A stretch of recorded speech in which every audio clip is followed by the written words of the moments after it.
الحمدللہ رب العالمین والصلاة والسلام علی سید الانبیاء والمرسلین اللہم صلی علی سیدنا و مولانا محمد وعلی آلہ واصحابہ وبارک وسلم وصلی علیہ۔ دنیا کے تمام دیکھنے والوں کو، تمام چاہنے والوں کو، تمام پیار کرنے والوں کو، اور جہاں جہاں تک اس وقت میری آواز کو سنا اور مجھے دیکھا جا رہا ہے، جنید اقبال کی جانب سے انتہائی محبت کے ساتھ السلام علیکم۔ ایک بار پھر ناظرین، آپ کو پر نور صبح نور کے ساتھ میں دل کی عطا گہرائیوں سے خوش آمدید کہتا ہوں، اور آئیے بلا توقف چلیں حضرت ابو انیس محمد برکت علی علیہ رحمہ کی تالیف اسماء النبی کریم صلی اللہ علیہ وآلہ وسلم سے رسول اللہ صلی اللہ علیہ وآلہ وسلم کا ایک اسم مبارک پڑھنے اور سننے کی سعادت حاصل کرتے ہیں۔ سیدنا خیر الانام صلی اللہ علیہ وآلہ وسلم، ہمارے سردار، تمام انسانوں سے بہترین، درود و سلام بھیجے اللہ آپ صلی اللہ علیہ وآلہ وسلم پر، آپ صلی اللہ علیہ وآلہ وسلم کے آل پاک پر، اور صحابہ کرام رضوان اللہ تعالیٰ علیہم اجمعین پر۔ حضور نبی کریم صلی اللہ علیہ وآلہ وسلم نے ارشاد فرمایا کہ ان خیر خواہی ہے۔ صحابہ کرام رضوان اللہ تعالیٰ علیہم اجمعین نے عرض کیا کہ کس کے لیے؟ ارشاد فرمایا اللہ کے لیے، اس کی کتاب کے لیے، اس کے رسول کے لیے، مسلمانوں کے ائمہ اور عام مسلمانوں کے لیے۔ ناظرین کرام، آج کا پروگرام انتہائی اہم اور بنیادی پروگرام ہے۔ اپنے بچوں کے ساتھ آپ نے بیٹھ کے دیکھنا ہے، کیونکہ آج انشاءاللہ ہم سورہ آل عمران کی 19ویں آیت ان الدین عند اللہ الاسلام، یعنی بے شک اللہ کے نزدیک دین صرف اسلام ہے، اس پہ گفتگو کریں گے۔ تفسیری نکات تو ظاہر ہے علماء کرام اس پہ گفتگو کریں گے۔ میں ایک طفل مکتب کی حیثیت سے ناظرین کچھ باتیں عرض کرنا چاہتا ہوں۔ دیکھیے، اس کائنات کے مالک نے، اس کائنات کے پالنہار نے، اس کائنات کے بنانے والے نے، اس کائنات کے رب نے جو دی بیسٹ ماڈل ہو سکتا تھا نا ناظرین، وہ دین اسلام کی صورت میں اس کائنات کے لیے دی بیسٹ پرسنالٹی کے توسط سے پیش کر دیا، اور سورہ آل عمران کی آیت نمبر 19 میں فرما دیا کہ بے شک دین اللہ کے نزدیک اسلام ہی ہے۔ بلکہ ایک اور جگہ آپ کو یاد ہے، 9 ذوالحجہ سرکار مدینہ صلی اللہ علیہ وآلہ وسلم کا حج، اور آیات کچھ اس انداز سے اترتی ہیں، اور وہ آیات بنیادی طور پر کیا پیغام دے رہی ہیں، توجہ سے سن لیجیے۔ سورہ مائدہ کی آیت نمبر 3 میں اللہ تعالیٰ فرماتا ہے آج میں نے تمہارے لیے تمہارا دین مکمل کر دیا اور تم پر اپنی نعمت پوری کر دی، اور تمہارے لیے اسلام کو بطور دین یعنی مکمل نظام حیات کی حیثیت سے پسند کر لیا۔ اب پھر ناظرین، اگر اسلام کو کوئی اڈاپٹ نہیں کرتا تو اس سے بھی اللہ تبارک و تعالیٰ مخاطب ہے سورہ آل عمران کی 85ویں آیت میں، اور جو کوئی اسلام کے سوا کسی اور دین کو چاہے گا تو اس سے ہرگز قبول نہیں کیا جائے گا، اور وہ آخرت میں نقصان اٹھانے والوں میں سے ہوگا۔ بات یہ ناظرین کہ دین اسلام، اب یہ ذہن میں رکھیے کہ پیدائش سے لے کر مرنے تک ایک مکمل طور پہ ضابطہ حیات ہے۔ یہ صرف آپ کی فطرت سے قریب نہیں ہے بلکہ عین فطرت ہے، یعنی اس قدر کمپریہنسو ہے، اتنا کمپریہنسو ہے کہ اس کا پیغام ناظرین کسی اور پیغام سے، یعنی آپ اس کا کمپیریزن کر ہی نہیں سکتے، کسی اور نظریے سے، کسی اور ازم سے۔ کیپٹلزم، سوشلزم، سیکولرزم، یہ سب فارغ بات ہے، دین اسلام کا کہیں کمپیریزن ہی نہیں۔ اب سنتے جائیے جو میں آپ کو بتلا رہا ہوں کہ دین اسلام بنیادی طور پہ آپ کی فطرت کیسے ہے، یعنی فطرت کے قریب نہیں، فطرت کیسے۔ سب سے پہلی بات، دین اسلام سب سے پہلے اسلام کا اور اس کے پیدا کرنے والے کا آپ سے تعارف کرواتا ہے کہ آپ کون ہیں، یعنی آپ کو اللہ تعالیٰ نے ایک گندے قطرے سے پیدا کیا، پھر اس کے پیدا کرنے والے کے بارے میں بتلاتا ہے کہ وہ بنیادی طور پہ واحد ہے، یعنی وحدانیت جو ہے اس کا تصور آپ کے ذہن کے اندر نقش کرتا ہے، جو کہ تمام انبیاء کرام علیہ السلام کا مشترکہ پیغام ہے۔ دوسری بات، دین اسلام انسان کو اس کی پیدائش کا مقصد بتلاتا ہے کہ مقصد پیدائش کیا ہے اور کس واسطے اللہ تبارک و تعالیٰ نے اس دنیا میں انسان کو بھیجا ہے۔ دین اسلام پیدائش سے لے کر مرنے تک زندگی کے ہر شعبے کے بارے میں ناظرین مکمل رہنمائی کرتا ہے، جو آپ کو کسی اور ازم اور نظریے میں نظر نہ آئے گا، چاہے وہ عقائد کی بات ہو، چاہے وہ عبادات کی بات ہو، چاہے وہ اخلاقیات کی بات ہو، چاہے وہ احکام کی بات ہو، چاہے وہ معاملات کی بات ہو، چاہے وہ معاشرت کی بات ہو، چاہے وہ قانون کی بات ہو، چاہے وہ صلح و جنگ کی بات ہو، چاہے وہ اقتصادیات کی بات ہو، چاہے وہ معاشیات کی بات ہو، چاہے وہ سیاسیات کی بات ہو۔ دین اسلام میں ایک مکمل نظام موجود ہے جسے شریعت کہا جاتا ہے، جو زندگی کے تمام پہلوؤں کا احاطہ کرتا ہے۔ دین اسلام کا پیغام ناظرین پوری انسانیت کے لیے ہے، نہ کہ کسی خاص قوم کے لیے یا کسی خاص قبیلے کے لیے۔ دین اسلام کے پاس قرآن کی صورت میں اتنا آفاقی منشور موجود ہے ناظرین، جس میں انسانیت کے لیے ہر سطح پر رہنمائی بھی موجود ہے، اور جس میں کسی قسم کی نہ کوئی تبدیلی آئی تھی نہ کوئی تبدیلی آئے گی۔ اسی طرح سے دین اسلام کے پاس ناظرین قرآن جیسی تھیوری کا پریکٹیکل نبی کریم صلی اللہ علیہ وآلہ وسلم کی صورت میں موجود ہے، جن کی حیات طیبہ ایک عملی مثال ہے جسے اپنا کر ہر دور ہر زمانے میں ہر شخص ترقی کر سکتا ہے۔ اسی طرح سے دین اسلام انسان کو مرنے اور مرنے کے بعد اٹھائے جانے اور آخرت میں پیش ہونے کے معاملے میں اکاؤنٹیبل قرار دیتا ہے اور ایک تصور پیدا کرتا ہے کہ آپ اپنی اخلاقی ذمہ داریوں کو پورا کریں۔ دین اسلام عبادات اور دیگر احکام میں آسانی اور اعتدال پسندی کو پروموٹ کرتا ہے۔ ناظرین، دین اسلام عدل و انصاف کو بنیادی اہمیت دیتا ہے اور یہ فرد اور معاشرے دونوں کے حقوق کا تحفظ کرتا ہے۔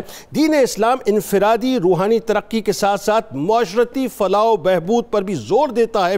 دین اسلام خاندانی نظام کو مضبوط کرتا ہے، شترے بے مہار آپ کو نہیں چھوڑتا کہ آپ جو ہے وہ کسی اور کی اولاد ہے اور پتہ نہیں آپ کے آگے ولدیت لگی بھی ہے کہ نہیں لگی۔ دین اسلام ناظرین والدین، بچوں اور دیگر رشتہ داروں کے حقوق اور فرائض کا تعین کرتا ہے، رواداری کو پروموٹ کرتا ہے، برداشت کو پروموٹ کرتا ہے، تمام مذاہب کو اسپیس دیتا ہے۔ اسی طرح سے دین اسلام آپ کو عبادات یعنی نماز، روزہ، زکوٰۃ، حج کے ذریعے آپ کا تعلق آپ کے بنانے والے آپ کے خالق سے جوڑتا ہے اور آپ کے اندر ایک نظم و ضبط پیدا کرتا ہے۔ تو دین ہی آئیڈیل ہے، باقی ساری باتیں ذہن میں رکھیے گا، مکمل طور پہ فارغ ہیں۔ آغاز کرتے ہیں ناظرین۔ ہمارے ساتھ اس وقت دو شخص موجود ہیں، یقیناً کسی تعارف کے محتاج۔ پہلی شخصیت ممتاز عالم دین ہے، میرے دل کے بہت قریب، جناب مفتی محمد فاروق القادری صاحب تشریف فرمائیں۔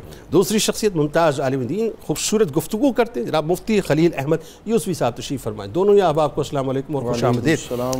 سب سے پہلے مفتی صاحب آپ سے آغاز کرتے ہیں۔ بڑی انٹرسٹنگ اور بڑی بنیادی آیت ہے آج، اور یہ بات اس لیے سمجھانا ضروری ہے کہ آج جس طرح سے ہمارے یہاں ایتھیزم اور پتہ نہیں کون کون سے ازم جو ہیں وہ پینیٹریٹ کر رہے ہیں، بہت ضروری ہے سمجھانا کہ جی صرف اسلام ہی کیوں۔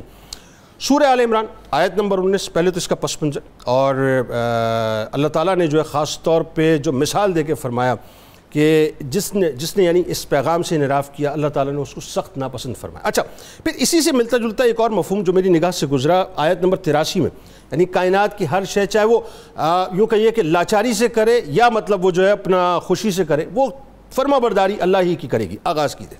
بسم اللہ الرحمن الرحیم۔ سورہ آل عمران آیت نمبر 19۔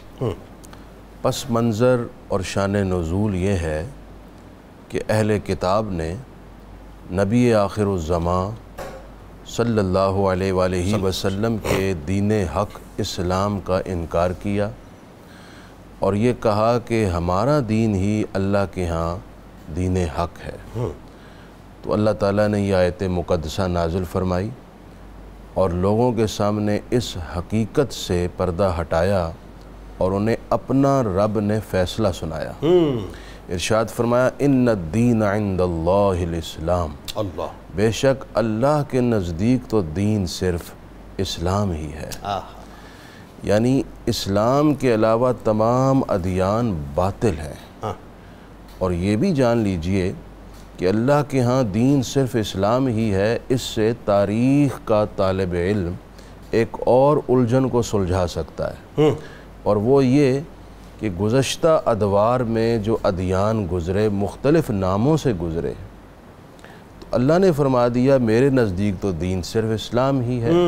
مطلب یہ کہ انبیاء کرام جو دین لے کر آئے حقیقت میں وہ اسلام ہی تھا، یعنی وہ تسلسل ہے۔ اگرچہ اس کا اس زمانے میں کوئی اور نام رائج ہو گیا ہو، لیکن اللہ فرماتا ہے کہ وہ سب کا سب اسلام ہی ہے، اور اسی کا تسلسل ہمارے نبی صلی اللہ علیہ وسلم کا دین اسلام ہے۔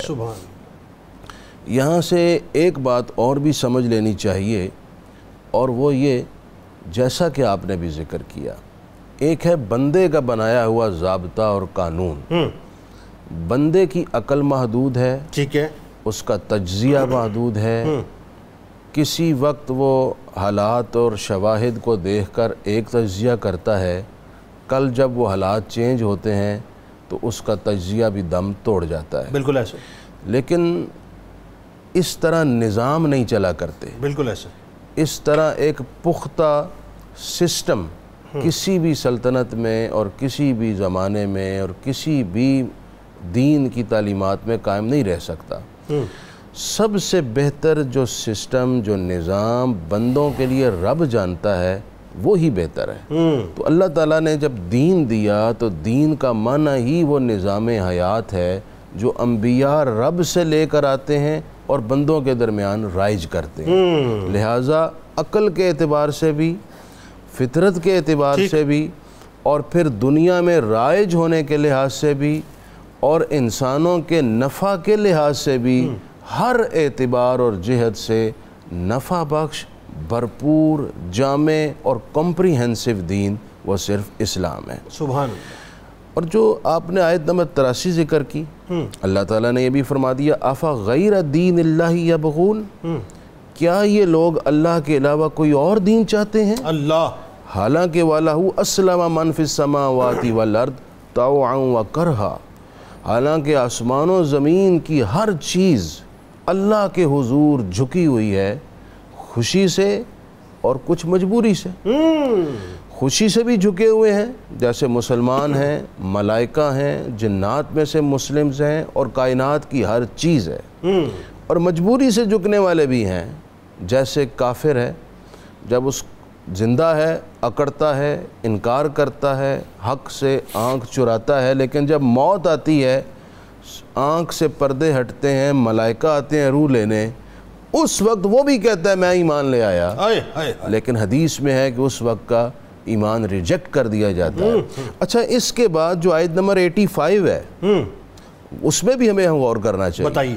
اللہ فرماتا ہے وَمَن يَبْتَغِي غَيْرَ الْإِسْلَامِ دِينًا فَلَن يُقْبَلَ مِنْهُ، جس نے اسلام کے علاوہ کوئی اور دین چاہا اس کا قبول نہیں کیا جائے گا۔ اللہ اکبر۔ آپشن صرف ایک ہی ہے اور وہ ہے اسلام۔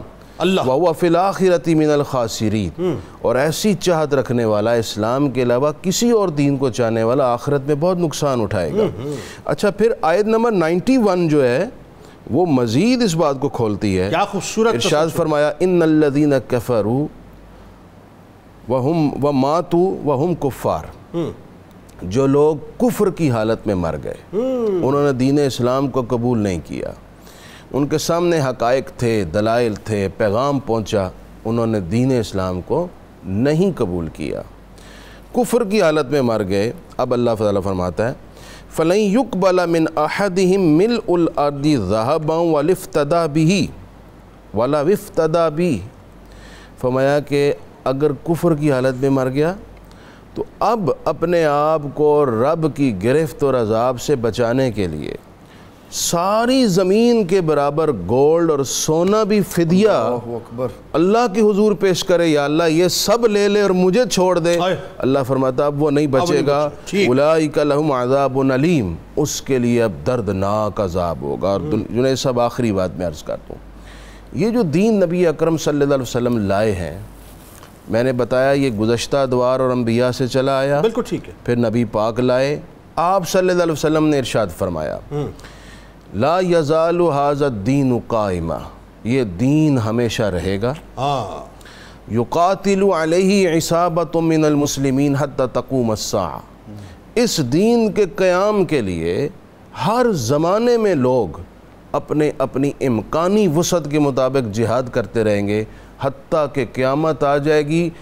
دنیا ادھر سے ادھر ہو سکتی ہے لیکن یہ دین اپنی جگہ قائم اور دائم رہے۔ بڑی بنیادی بات، بڑی بنیادی بات، اور یہ بہت خوبصورت آپ نے ایک تمہیدی گفتگو فرما دی۔ اب آئیے صاحب ذرا جو ایک خاص اتنا بڑا، جب ظاہر ہے اللہ تعالیٰ نے احسان کیا ہے ہم پر، اتنا بڑا انعام دین اسلام کی صورت میں، اور آپ دیکھیں نا کہ ایک پورا کنڈکٹ ہے زندگی کا، پورا کنڈکٹ ہے انفرادی اور اجتماعی طور پر، اور کچھ آپ کو چاہیے نہیں، صرف دروازہ کھولیں اور داخل ہو جائیں۔ تو اس بات کا ذکر پھر ظاہرہ بنتا بھی تھا اسی انداز سے کر سورۃ الحجرات میں، پھر آیت نمبر 17 میں اللہ تعالیٰ نے خاص طور پہ جو ایمان کا راستہ عطا کیا اس کو احسان کے طور پہ بتلایا، ذرا اس پہ گفتگو کیجیے۔ بسم اللہ والصلاۃ والسلام علی رسول اللہ۔ جنید بھائی، سورۃ الحجرات کی آیت نمبر 17 میں پڑھ کے پھر اس کا ترجمہ کر کے اس کی طرف آتا ہوں۔ اللہ تعالیٰ جل جلالہ ارشاد فرماتا ہے یمنون علیک ان اسلموا، میرے حبیب صلی اللہ علیہ وسلم آپ پر احسان جتلاتے ہیں کہ ہم ایمان لے آئے۔ قل لا تمنوا علی اسلامکم، آپ ان سے فرما دیجئے کہ اپنے ایمان اور اسلام کا مجھ پہ احسان نہ جتلاؤ، بل اللہ یمن علیکم ان ہداکم للایمان، بلکہ یہ اللہ کا احسان ہے کہ اس نے تمہیں ہدایت کا راستہ۔ اللہ۔ قبیلہ بنو اسد کے 10 افراد مسلمان ہوئے، ٹھیک ہے، غزوہ تبوک کے بعد۔ یہ آخری غزوہ ہے نبی صلی اللہ علیہ وسلم کی حیات طیبہ کا۔ اوکے، سارے معاملات ہو گئے، اسلام بڑی وسعت میں چلا گیا، بالکل صحیح۔ یہ مسلمان ہوئے تو انہوں نے مسلمان ہونے کے بعد کہا کہ ہم مسلمان ہوئے ہیں، یہ ہم نے آپ پر احسان فرمایا۔ اس کے جواب میں اللہ تعالیٰ نے یہ فرمایا کہ یہ تو احسان اللہ نے تم پر فرمایا کہ تمہیں دوزخ کی آگ سے بچا لیا۔ ہائے ہائے ہائے۔ اور قرآن مجید کے مطالعہ سے یہ پتہ چلتا ہے کہ انسان پر سب سے زیادہ احسانات اللہ تعالیٰ اور اس کے رسول صلی اللہ علیہ وسلم نے فرمائے۔ اللہ تعالیٰ نے سب سے پہلے ایمان والوں پر جو یہ احسان فرمایا ہم پر، وہ یہ ہے کہ ہمیں انسان بنایا، پھر اس نے ہمیں اسلام کی نعمت سے مالا مال فرمایا۔ اور سورہ آل عمران میں اللہ تعالیٰ ارشاد فرماتا ہے لَقَدْ مَنَّ اللَّهُ عَلَى الْمُؤْمِنِينَ إِذْ بَعَثَ فِيهِمْ رَسُولًا، اللہ، اے ایمان والو میں نے تم پر احسان فرمایا کہ میں نے تم میں اپنا رسول مبعوث فرمایا۔ اللہ اکبر۔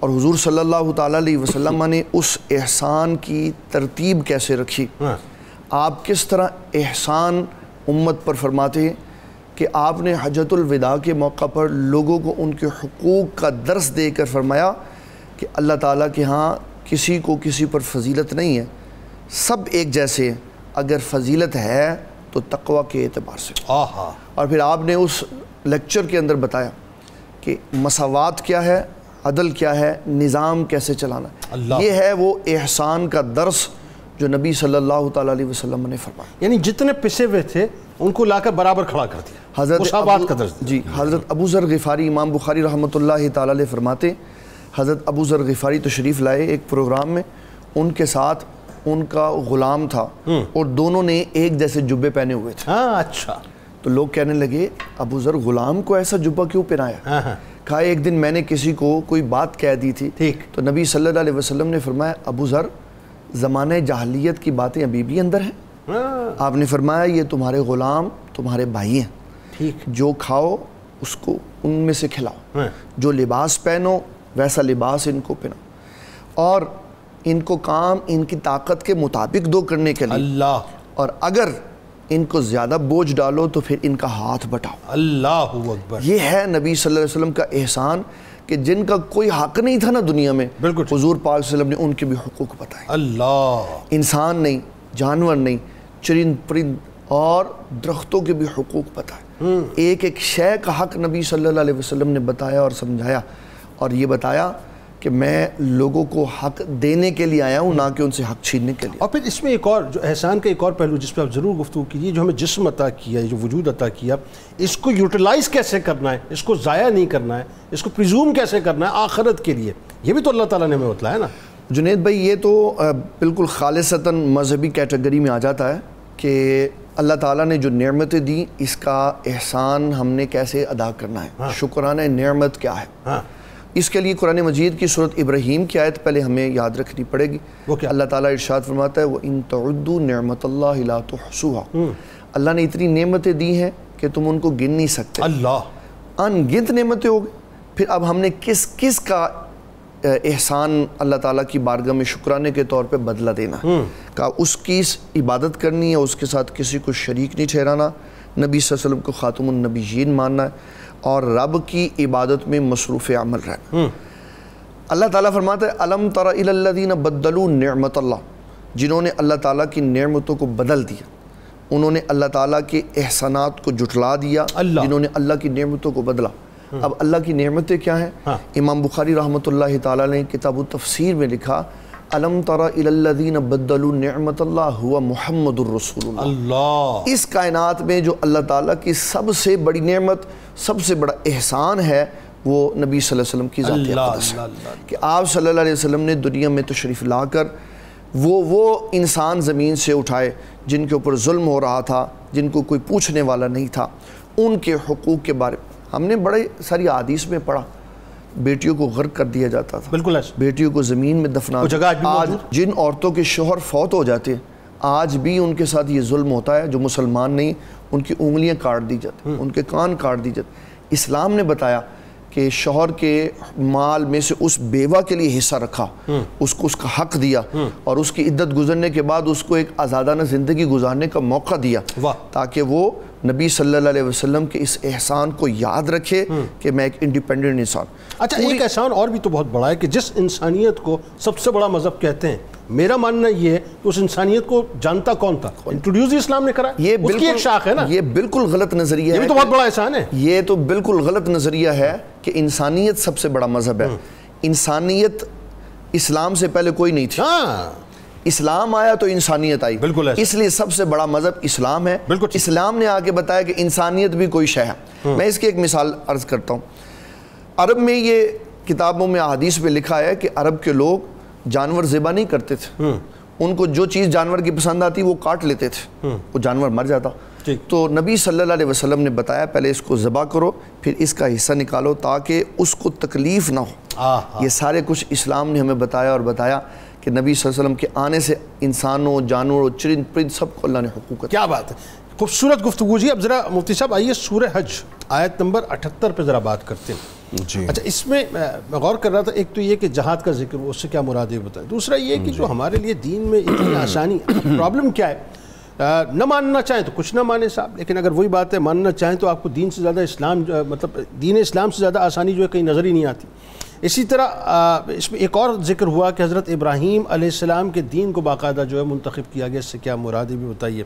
اور ایک بات جو بہت ضروری ہے کہ اس مرتبہ میں جو فائز ہونے کی جو ڈیمانڈز ہیں وہ کیا ہیں, ذرا وہ بھی بتائیے. جی بسم اللہ الرحمن الرحیم. 17واں پارہ ہے سورۃ الحج آیت نمبر 78.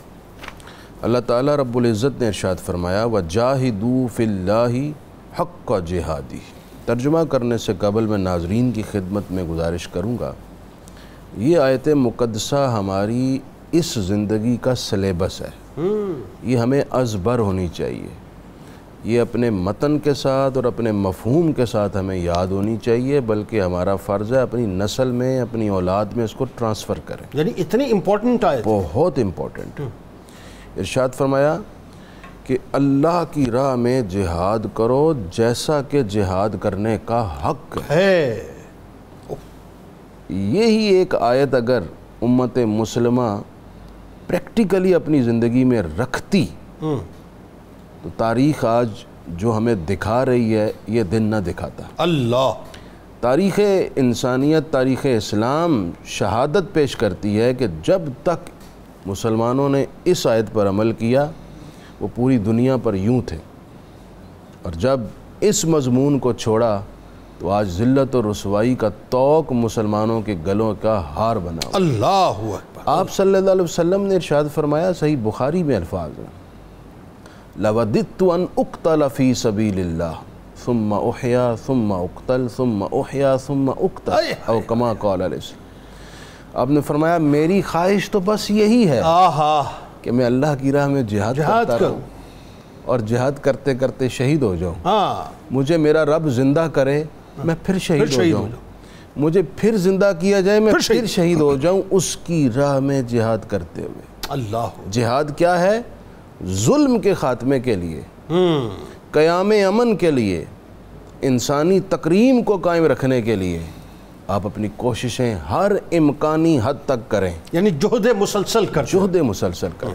اس میں جس نوعیت کی کوشش کی ضرورت ہے امکانی وسعتوں کے مطابق اس نوعیت کی کوشش کرنا, وہ تمام جہاد کے جتنے بھی پہلو ہیں اس میں شامل ہو جاتے ہیں. پھر فرمایا حق کا جہادی, ایسے جہاد کرو جیسے جہاد کرنے کا حق ہے. یعنی اگر تمہیں اپنے جسم سے جہاد کرنا پڑے تو پھر اس کی پرواہ نہ کرو. پھر حسین ابن علی کا کردار تمہارے سامنے, اللہ اکبر. پھر تمہارے سامنے ہیں بدر و احد والے, پھر تمہارے سامنے ہیں یرموک, یمامہ اور قادسیہ والے, پھر تمہارے سامنے ہیں مسلمانوں کی تاریخ. ٹھیک. اور اگر اس کے علاوہ جہاد دوسری طرح کرنا پڑے, مثلا حدیث شریف میں جہاد بن نفس بھی فرمایا گیا ہے کہ شیطان کے خلاف جہاد ہے, نفس کے خلاف جہاد ہے, اپنی خواہشات کے خلاف جہاد ہے, اور اس کو احادیث میں جہاد اکبر قرار دیا. بالکل ٹھیک ہے. وَاجْتَبَاكُمْ, اللہ نے تمہیں پسند کیا ہے, اللہ نے تمہیں چنا ہے اس دین کے لیے. کیا زبردست اعزاز ہے. یار جنید بھائی یہ کیا زندگی ہے, ہم کیوں مسلمان ہو کر یہ بھول گئے کہ صرف کھانا پینا نوکری کرنا یہ زندگی نہیں ہے, یہ آپ وقت پاس کر رہے ہیں. زندگی آمد برائے بندگی, زندگی آمد برائے بندگی. یہ تو جانور بھی کرتے ہیں. بالکل ایسا ہے. وہ بھی کھاتے پیتے ہیں, سوتے ہیں, وقت گزارتے ہیں. ہم میں اور جانوروں میں کیا فرق ہے؟ ہم یہ بات کیوں بھول گئے کہ ہمارے یہاں دنیا میں آنے کا، پیدا ہونے کا ایک مقصد ہے، مقصد ہے، اس مقصد کے لیے ہم یہاں جی رہے ہیں. ایگزیکٹلی. اور اللہ فرما رہا ہے ہوا جتباکم، اس نے تمہیں چنا ہے چنا ہے. کیا بات ہے. اپنے حبیب کی غلامی کے لیے. اس دین مصطفیٰ صلی اللہ علیہ وسلم کی تقویت، اس کے فروغ، اس کے نظام کے نفاذ کے لیے اس نے تمہیں چنا ہے. ہائے ہائے ہائے. ہم اپنا مقصد بھول گئے ہیں. مطلب وہ ہمیں سلیکٹ کر رہے ہیں اور ہم اپنے آپ کو ڈی سلیکٹ کر رہے ہیں. وما جعل علیکم فی الدین من حرج، اور اس نے دین میں تمہارے لیے کوئی تنگی نہیں رکھی. آئے ہائے. تمہیں سہولت دی. سہولت دی. کتنی مہربانی کی ہے. آئے. ذرا دیکھو تو سو موسیٰ و عیسیٰ کے دین کو علیہم السلام.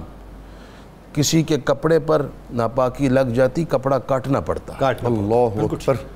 کسی شخص سے گناہ ہو جاتا، صبح اس کے دروازے پر وہ گناہ لکھا ہوتا تھا. کہ کسی شخص کو گناہ سرزد ہوتا، توبہ یہ تھی کہ اپنے آپ کو قتل کر ڈالا. اللہ. یار دیکھو اللہ نے تم پر کیسی مہربانی کی. ہائے ہائے. کتنی آسانیوں سے نوازا. زمین کو وسیع کر دیا. زمین وسیع کر دی. پانی نہیں ہے، تیمم کر لو. سفر میں ہو، تھکاوٹ ہے، نماز قصر پڑھ لو. روزہ نہیں رکھ سکتے، بیمار ہو گئے ہو، چلو تم قضا کر لینا. ہائے ہائے ہائے. کتنی آسانیاں بخشی. بوڑھے ہو، ضعیف ہو گئے ہو، تم سے کھڑا نہیں ہو جا رہا، بیٹھ کے پڑھ لو. بیٹھا نہیں جا رہا یار، اشارے سے پڑھ لو. ہائے ہائے. کتنی آسانیاں ہیں. اللہ فرماتا ہے میں نے تمہارے لیے دین میں حرج رکھا ہی نہیں، تنگی رکھی ہی نہیں ہے. اللہ. اس کے باوجود ہٹا کٹا آدمی اگر دین اسلام پر عمل نہ کرے تو وہ اس کو کوئی حق نہیں پہنچتا کہ وہ دین اسلام کے احکام کو بلیم کرے. اللہ. یہاں جو اٹھتا ہے دین اسلام کی الف با کا علم نہیں ہے، اور رجڈ ہے، انتہا پسند ہے، تبصرہ کر رہا ہے اسلام کے احکام پر، اسلام کے حکمت بری نظام پر انگلی اٹھا رہا ہے. اللہ. شرم کرو. تمہیں اللہ کے دین نے عزت دی ہے، رسول اللہ کی نسبت نے تمہیں عزت دی ہے، اس نسبت کا پاس اور لحاظ رکھو. ملت ابیکم ابراہیم، یہی تمہارے باپ حضرت ابراہیم کا دین ہے. یہ جو اسلام ہے یہی ان کا دین تھا. وہی دین آ کر نبی اکرم علیہ السلام کے دین میں مرج ہوا ہے. ہوا سماکم المسلمین. اور خبردار کمپلیکس کا شکار نہ ہونا. اللہ نے تمہارا نام مسلمان رکھا ہے. سبحان اللہ. مسلم. بالکل سر اٹھا کر کہو میں آئی ایم مسلم. بالکل کمپلیکس کا شکار ہونے کی ضرورت نہیں ہے. دنیا کچھ کہتی رہے، ان کے حقوق، وہ جو عالمی رائٹس اور حقوق بیان کرتے ہیں وہ سب فراڈ ہے. اس لیے ہمیں کہیں اور دیکھنے کی ضرورت نہیں. تم اپنے دین کو دیکھو، یہاں ہر شے کا کھول کھول کر بیان کیا گیا. اللہ فرماتا ہے میں نے تمہارا نام مسلمان رکھا ہے. من قبلو، اس سے پہلے کی کتابوں میں بھی، وفی ھذا، اور اس قرآن میں بھی میں نے تمہیں مسلمان کہا ہے. لیکون الرسول شہیداً علیکم، تاکہ ہمارے رسول تمہارے لیے گواہ ہوں. قیامت کے دن بتائیں گے ہمارے رسول کہ اے اللہ میں نے تیرا پیغام ان کو دیا. وَتَكُونُوا شُهَدَاءَ عَلَى النَّاسِ، اور تم باقی انسانوں پر جو گزشتہ امتیں گزریں اور جو دیگر انسان ہیں، دیگر مذاہب ہیں، تم سب پر گواہ ہو جاؤ گے کہ اللہ کے رسول نے ان تک پیغام پہنچا دیا. لہٰذا اب اس سارے احسان کا تقاضا کیا ہے؟ فَأَقِيمُوا الصَّلَاةَ، کہ تم نماز پڑھو. وَآتُوا الزَّكَاةَ، اور زکوٰۃ دو. وَاعْتَصِمُوا بِحَبْلِ اللَّهِ، اور اللہ کے دامن کو یعنی قرآن کو مضبوطی سے تھامے رکھو. ہوا مولاکم، وہی تمہارا مددگار ہے. فنعم المولا، اور کتنا اچھا مددگار. ونعم النصیر، کتنا اچھا مددگار کارساز ہے. کتنی خوبصورت آیت ہے جی. یعنی جتنی مرتبہ پڑھیں گے ایمان تازہ ہو جائے. مطلب اتنی ناظرین خوبصورت گفتگو ہو رہی ہے. آپ بلیو کیجئے، آئی ڈونٹ نو، مجھے سمجھ نہیں آتا کہ لوگ اس کے باوجود بھی جو ہے، یا تو وہی بات ہے کہ ان کی اروائی جو ہے مطلب وہ اتنی سخت ہیں، اتنی شدید ہیں کہ سمجھ نہیں پاتے. اللہ نے تو بہت آسان کر دیا دین کو. درود پاک سرکار کی بارگاہ میں، ان کی آل کی بارگاہ میں پیش کیجئے. اب لوٹ کے ذرا اس فیس پہ آئیں گے جس کا اشارہ ظاہر آپ مفتی صاحب کر رہے تھے نا، جن لوگوں نے دین کو کھیل تماشا بنا لیا ہے، ان پر بھی ذرا گفتگو ہوگی. سورۃ الانعام آیت نمبر 70 پہ بات کریں گے. درود پاک پیش کیجئے.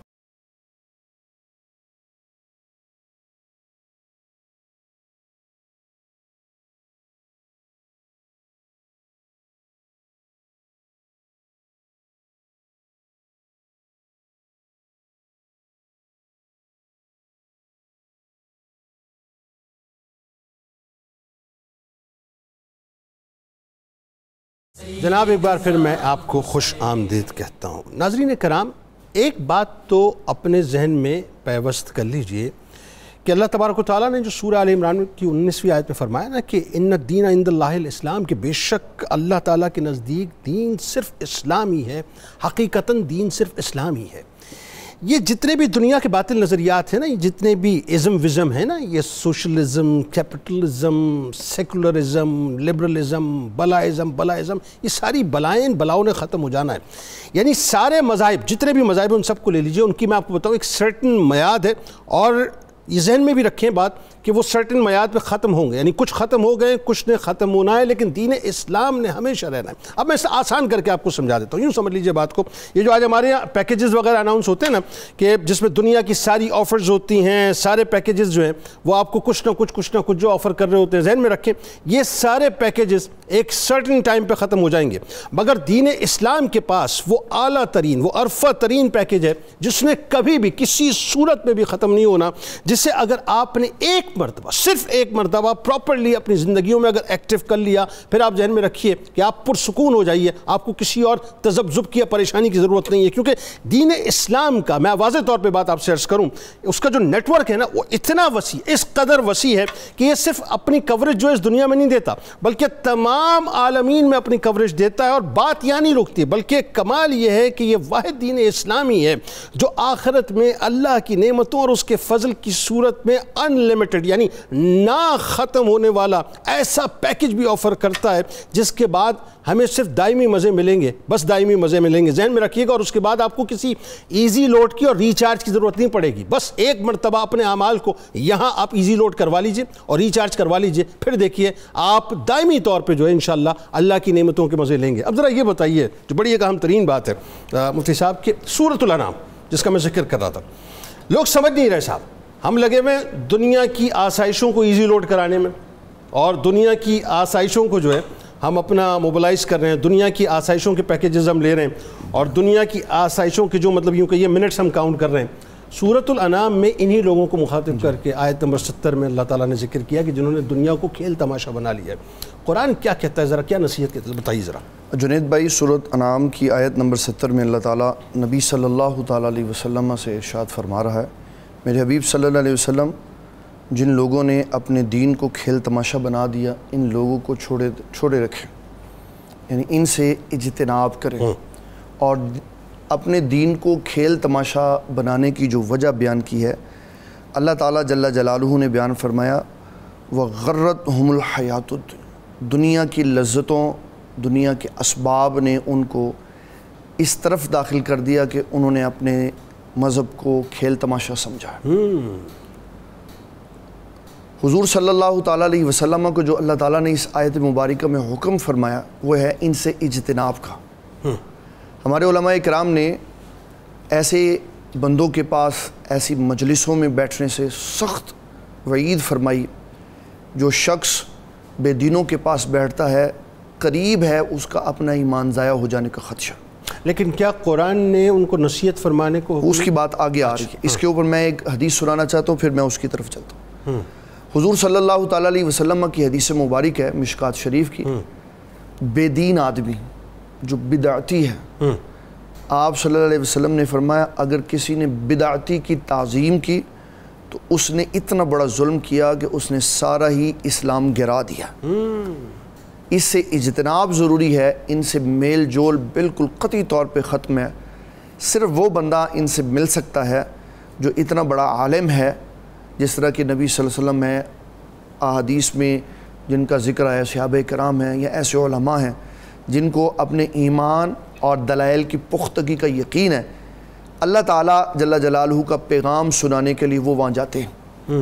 اللہ تعالیٰ جل جلالہ نے فرمایا کہ یہ وہ لوگ ہیں کہ جن کو دنیا کی لذتوں نے دین سے دور کر دیا۔ ٹھیک، قیامت والے دن اب کیا ہوگا کہ ان کے لیے نہ کوئی اللہ کے علاوہ ولی ہوگا، نہ کوئی سفارشی ہوگا۔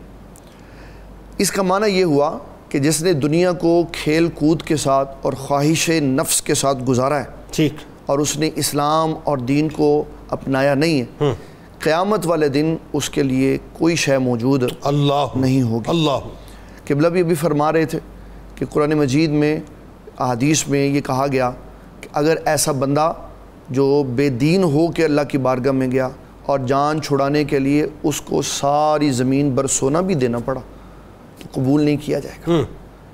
اس شخص کے لیے اللہ تعالیٰ جل جلالہ نے جو سختی رکھی ہے وہ کیا ہے؟ فرمایا یہ تو ایک اصول ہے کہ طبع انسانی کے مطابق انسان کو ضروریات چاہیے، ٹھیک، جنتیوں کو بھی چاہیے، جہنمیوں کو بھی چاہیے۔ اور قرآن مجید میں سورہ اعراف میں اللہ تعالیٰ جل جلالہ نے فرمایا کہ جب جنتی اپنی نعمتوں کو استعمال کر رہے ہوں گے تو اللہ ان کو وہ دکھائے گا۔ نادا اصحاب النار یا اصحاب الجنہ، اور جہنمی جنتیوں سے کہیں گے ان افیضو، ہمیں بھی فیض یاب کرو، ہمیں بھی وہ پانی پلاؤ جو تم پی رہے ہو، اور ہمیں بھی وہ کھلاؤ جو تم کھا رہے ہو۔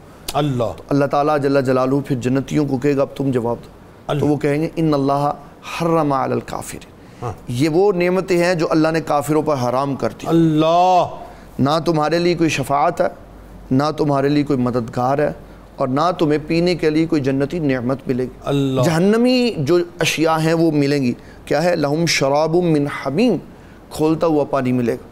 اور سورۃ ابراہیم میں اس کی مزید وضاحت کر دی، فرمایا یتجرعہ، وہ پانی گونٹ گونٹ کر کے پلایا جائے گا۔ اللہ۔ اچھا، یہاں سے ایک اور بات واضح ہوئی، اس کا مطلب یہ ہوا کہ جہنمی جو ہیں ان کے احوال کو جنتی دیکھ پائیں گے اور جنتیوں کے احوال کو جہنمی دیکھ پائیں گے، اور آپس میں کمیونیکیشن اور انٹریکشن بھی ہوگا، اور کوئی اس کے لیے سسٹم نہیں ہوگا، وہاں ادھر آواز اللہ پہنچا دے گا، مطلب ظاہر کوئی مائک اور کوئی کچھ نہیں ہوگا، لیکن امیزنگ، اور کتنی بڑی جنت کتنی بڑی جہنم ہے ہمیں یہ بھی نہیں پتا۔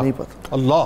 اور امام بخاری رحمۃ اللہ تعالیٰ نے کتاب الاداب میں باب السلام میں یہ حدیث لکھی ہے، فرمایا جب تم کہتے ہو نا تحیات للہ والصلوات والطیبات السلام علیک ایھا النبی ورحمۃ اللہ وبرکاتہ، السلام علینا وعلی عباد اللہ الصالحین، اللہ کے صالح بندوں پہ سلام بھیجتے ہو، تو امام بخاری فرماتے ہیں رسول اللہ صلی اللہ علیہ وسلم نے فرمایا وہ بندے زمین میں ہوں یا آسمانوں میں ہوں، اللہ تمہارا سلام پہنچا دے۔ اللہ، اس کا مطلب ہے آوازوں کو پہنچانا جنت سے جہنم کی طرف۔ تو فرمایا لہم شراب من حمیم، تمہیں کھولتا ہوا پانی ملے گا اور گونٹ گونٹ کر کے پلایا جائے گا۔ حدیث شریف میں ہے اتنی اس کی بھاپ تیز ہوگی کہ جب وہ پیالہ جہنمی قریب لائے گا تو ساری چمڑی اتر کے اس پہ گر جائے گی، اللہ، اور جب اس کو پھر بھی پیے گا، کیونکہ مجبوری ہوگی، زبان سوکھ کے کانٹا ہو چکی ہوگی، پھر بھی پیے گا، اور جب پیے گا تو جسم کے اندر والے حصے ٹکڑے ٹکڑے ہو کر باہر نکل جائے گا۔ اللہ تعالیٰ ارشاد فرماتا ہے کہ ان کے لیے قدم قدم پر موت ہوگی، وما ہوا بمیت، لیکن وہاں مرے گا کوئی نہیں، اس لیے کہ موت اور زندگی کا تعلق صرف اسی زمانے کے ساتھ۔ اور فرمایا یہ ہم ان کو پانی پلائیں گے تاکہ ان کو پتہ چلے کہ بھاپ کیسی ہوتی ہے، اور عذاب علیم، دردناک عذاب ہم اس کے بعد دیں گے۔ اللہ۔ اب ذرا اسی بات کو کنٹینیو کر لیتے ہیں، چونکہ یہ موضوع ایسا اس پہ اور کھل کے بات ہونی چاہیے۔ یہ جو آج ہمارے یہاں دائر ہے، جو کچھ بھی سوسائٹی میں ہو رہا ہے، اور خاص طور پہ سوشل میڈیا پہ ہم دیکھ رہے ہوتے ہیں کہ دین کو جس انداز سے ہم نے کھیل تماشا معاذ اللہ بنا لیا ہے، اور جو کچھ بھی ہو رہا ہے ظاہر اس کی ڈیٹیلنگ میں پھر ایک لمبا مجھے وقت چاہیے ہو ظاہر اس کو ٹرانسلیٹ کرنے میں، لیکن میں اس کو سورۃ الاعراف سے ریلیٹ کر لیتا ہوں، 51ویں آیت سے۔ ذرا وہاں پہ میں چاہتا ہوں یہ جو کھیل تماشا بنانے والے ہیں ان کا جو ذکر ہو اس پہ بات کریں، جو دنیا میں گم ہو جانے والے ہیں، مال مال مال مال مال اسٹیٹس، ان پہ ذرا بات کریں، اور جنہوں نے محشر کو فراموش کر دیا ان پہ بات کریں۔ اس کا ذرا پس منظر بتائیے اس آیت کا۔ ریس صاحب، یہ سورۃ الاعراف کی آیت ہے اور بڑی فکر انگیز اس میں مسلمانوں کے لیے سبق اور ہدایت ہے۔ ارشاد فرمایا کہ الذین اتخذوا دینہم لہوا ولعبا، اس سے قبل آیت میں فرمایا تھا کہ دوزخ کے اندر جنتیوں سے عرض کریں گے ہمیں پانی دو، تو جنتی انہیں جواب دیں گے ان اللہ حرمہما علی الکافرین، کہ اللہ نے یہ پانی اور رزق دوزخیوں پر، کافروں پر حرام کر رکھا ہے۔ اللہ۔ اب وہ کافر، وہ دوزخی کون ہیں؟ ان کی نشانی بتائی جا رہی ہے کہ وہ ہیں کون؟ وہ کون ہے؟ فرمایا وہ لوگ ہیں جنہوں نے اپنے دین کو کھیل اور تماشا بنا لیا ہے۔ وَغَرَّتْهُمُ الْحَيَاةُ الدُّنْيَا، اور وہ دنیا کی زندگی کے فریب میں مگن ہو گئے۔ اچھا، یہ اب سوال یہ ہے کہ دین کو کھیل تماشا بنانے کا مطلب کیا ہے؟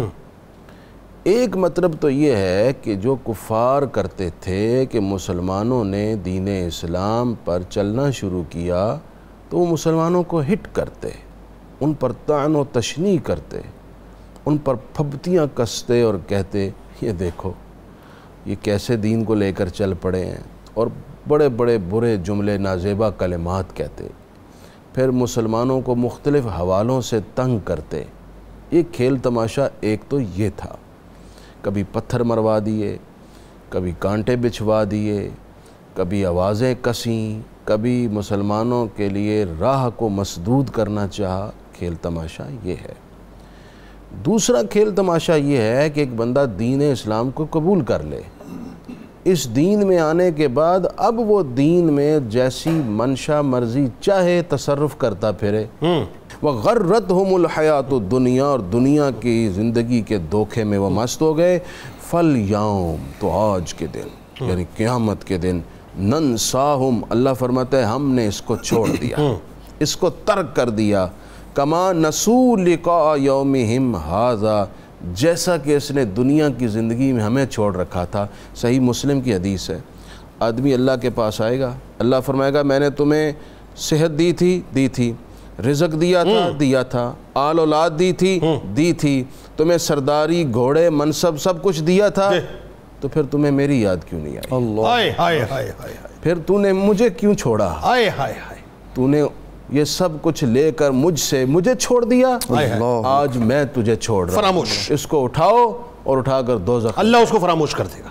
دنیا یہ آپ ایک بات کر رہے تھے ابھی تھوڑی دیر قبل کہ جی ڈرایا جاتا ہے، یہ قوم ہے ہی ڈنڈے کی، آپ بتائیں نہ ڈرایا جائے، نہ قانون ہو، نہ اور قانون پر عمل نہ ہو، لیکن جہاں ڈنڈا ہو، میں باہر یہ پاکستانی ہمارے جب باہر کے ملکوں میں جاتے ہیں تو یہ سارے کھڑے ہوتے ہیں، سگنل پہ بھی کھڑے ہوتے ہیں، پیدل چلنے والے بھی وہاں کھڑے ہوتے ہیں، ہر ایک قانون کا تابع فرمانا، ایسا لگتا ہے کہ یہ بڑا ایجوکیٹڈ آدمی ہے اور بڑا باعمل آدمی ہے، اور وہی پاکستان میں آتے ہیں تو سب قانون توڑے پھرتے ہیں۔ پیچھے چھڑتا ہوتا ہے نا، یہ نفسیات ہے انسان کی، جب اس پر خوف ڈر ہو تو پھر یہ سیدھا رہتا ہے۔ اسی لیے قرآن مجید نے نفسیات کے مطابق کہا، کہیں خوشخبری سنائی، کہیں ڈرایا ہے، اور اس آیت میں بھی یہ ڈرایا جا رہا ہے کہ آج تم نے رب کو چھوڑ دیا تو یاد رکھنا قیامت کے دن تمہارا وہ واحد سہارا ہے، تمہیں وہ بھی چھوڑ دے، فراموش کر۔ اور یہ ایسی بات ہے کہ اگر اس نے چھوڑ دیا، فراموش کر دیا، تو پھر ہمارے پر رہ کیا گیا۔ آخر میں آ کے میں چاہتا ہوں ذرا یہ آیت بہت اس پہ رک کے بات ہونی چاہیے، سورہ بقرہ آیت نمبر 256، یعنی جس میں اللہ تعالیٰ لا اکراہ فی الدین، دین میں کوئی زبردستی نہیں ہے۔ بڑا مس انٹرپریٹ کیا جا رہا ہے اس آیت کو آج، اور بڑے بڑے لوگ مس انٹرپریٹ کر رہے ہیں، بتائیے ذرا۔ جنید بھائی، اس کا جو عام مفہوم سمجھایا جاتا ہے وہ یہی ہے کہ آپ مسلمان کو کچھ نہیں کہہ سکتے، جو کہ قرآن و سنت کی روح سے بالکل غلط معنی اور مفہوم ہے۔ اصل میں اس آیت کا شان نزول یہ ہے کہ عرب میں جب کسی کے ہاں بچہ پیدا ہونے کے بعد فوت ہو جاتا تو وہ یہ نظر مانتے کہ ہم اس کو یہودی بنا دیں۔ جب نبی صلی اللہ تعالیٰ علیہ وسلم نے بنو نضیر کو مدینہ سے نکالا تو وہ جو بچے یہودی بنا دیے تھے قریش مکہ والوں نے، وہ ساتھ لے کے جانے لگے، تو انہوں نے کہا آپ نے کیونکہ ان کو یہود بنا دیا، یہ ہم سے ہے، ہمارے ساتھ جائیں گے۔ اس پہ یہ آیت مبارکہ نازل ہوئی، لا اکراہ فی الدین، دین میں جبر نہیں ہے، وہ بچہ جوان ہے، ادھر جانا چاہے تو ادھر بھیج دو، ادھر آنا چاہے تو ادھر بلا لو۔ اس پہ جو اسلام نے نقطہ نظر سمجھایا ہے وہ یہ کہ جو مسلمان ہو گیا، سب سے کریم اس کے لیے نبی صلی اللہ علیہ وسلم، سبحان، اگر دین میں جبر نہ ہوتا، سختی نہ ہوتی، دین میں گرفت نہ ہوتی، تو نبی صلی اللہ علیہ وسلم کبھی یہ ارشاد نہ فرماتے کہ جو جماعت کے لیے مسجد نہیں آتا، کوئی میرے مصلی پہ کھڑا ہو کے نماز پڑھائے، میں ان گھروں کو جا کے آگ لگا دوں جو مسجد میں نماز کے لیے نہیں آتے۔ اس کا مطلب ہے دین میں داخل ہونے کے بعد اگر کوئی مسلمان نہیں ہے، اس کو جبراً مسلمان نہیں کر سکتے۔ جیسے نبی صلی اللہ تعالیٰ علیہ وسلم کا ایک خادم تھا جو یہودی کا لڑکا تھا، آقا کریم صلی اللہ تعالیٰ علیہ وسلم اس کی عیادت کے لیے اس کے گھر گئے تو یہودی تلاوت کر رہا تھا تورات کی۔ آپ نے فرمایا یا یہودیو حل تجد فی التورات نعتی و صفتی و مخرجی، یہودی تورات میں ہماری نعتیں، ہماری صفات اور ہجرت کا ذکر ہے؟ اس نے کہا نہیں ہے۔ تو وہ جو بچہ تھا وہ فتح بلا یا رسول اللہ، اس نے بڑا وجد کیا، اس نے کہا حضور میں اللہ کی قسم کھا کے کہتا ہوں تورات میں آپ کا ذکر بھی ہے، آپ کی نعت بھی ہے، آپ کی ہجرت کا ذکر بھی ہے، اور میں گواہی دیتا ہوں آپ اللہ کے سچے رسول بھی ہیں۔ تو اسلام نے یہ معنی سمجھا کافر کو جبراً مسلمان نہیں کر سکتے، لیکن جو مسلمان ہے اس کے لیے اسلام کے قوانین پر چلنے کے لیے جو قانون ضابطہ حضرت ابوبکر صدیق نے بنایا وہی ہمارے لیے معیار ہے۔ آپ نے فرمایا جس نے نماز اور زکوٰۃ میں فرق کیا میں اس کے ساتھ جہاد کروں گا، اور پوری کتب حدیث میں ایک ہی زکوٰۃ نہ دینے والوں کے خلاف جہاد ہوا ہے جو سیدنا صدیق اکبر نے کیا۔ اس کے بارے میں کیا ہوا کہ حضرت ابوبکر صدیق نے کیا بات کی؟ فرمایا جو حضور پاک صلی اللہ علیہ وسلم کے زمانے میں اونٹ دیتا تھا اور ساتھ باندھنے کے لیے رسی دیتا تھا، گھٹنا باندھنے کی، مجھے اونٹ دے گا رسی نہیں دے گا تو پھر بھی میں جہاد کروں۔ اس کا مطلب یہ ہے کہ لوگوں کو یہ سمجھ لینا چاہیے کہ اسلام مسلمان کو اسلام کے دائرہ کے اندر آنے کے بعد کسی قسم کی اپنی من مانی کرنے کی اجازت نہیں دیتا، صرف اسی کام کے کرنے کی اجازت ہے جس کی اسلام نے اجازت دی ہوئی۔ بالکل ٹھیک ہے، بہت شکریہ آپ دونوں احباب کا، آپ تشریف لائے اور کتاب الشفا کی جانب آپ کو لیے چلتے ہیں۔ اندھے پن، کوڑ اور برس کا علاج آپ کو بتلاتے ہیں۔ فرمان رسول صلی اللہ علیہ وآلہ وسلم، جب تم نماز فجر پڑھ لو تو سبحان اللہ وبحمدہ، سبحان اللہ العظیم وبحمدہ، ولا حول ولا قوت الا باللہ پڑھ لیا کرو، اندھے پن، جزام اور برس سے محفوظ رہو گے انشاءاللہ۔ حضرت علی کرم اللہ وجہ الکریم کا قول مبارک ہے کہ دنیا کے فانی مال کو اللہ تعالیٰ کی راہ میں خرچ کرو، کیونکہ اس کے بدلے میں آخرت کی ہمیشہ باقی رہنے والی نعمتیں ملتی ہیں۔ روزنامہ 92 نیوز میں مضمون ضرور پڑھیے گا۔ صحابی رسول حضرت برا رضی اللہ تعالیٰ عنہ کے حوالے سے ایکس پہ ہمیں فالو کر لیجئے، فیس بک پیج کو لائک کر کے، یوٹیوب چینل کو سبسکرائب کر کے بیل آئیکن کو ضرور کلک کر لیجئے۔ آئیے ذرا اپنی اپنی روح سے تجدید عہد وفا، لا یؤمن احدکم حتی اکون احب الیہ من والدہ وولدہ والناس اجمعین۔ اللہ تعالیٰ آپ کا، ہمارا، ہم سب کا، پاکستان کا، امت مسلمہ کا اور خاص طور پہ غزہ کے رہنے والوں کے لیے دعا کیجیے، اللہ تعالیٰ ان کا حامی و ناصر، آمین۔ پاکستان کا مطلب کیا؟ لا الہ الا اللہ محمد رسول اللہ صلی اللہ تعالی علیہ وسلم۔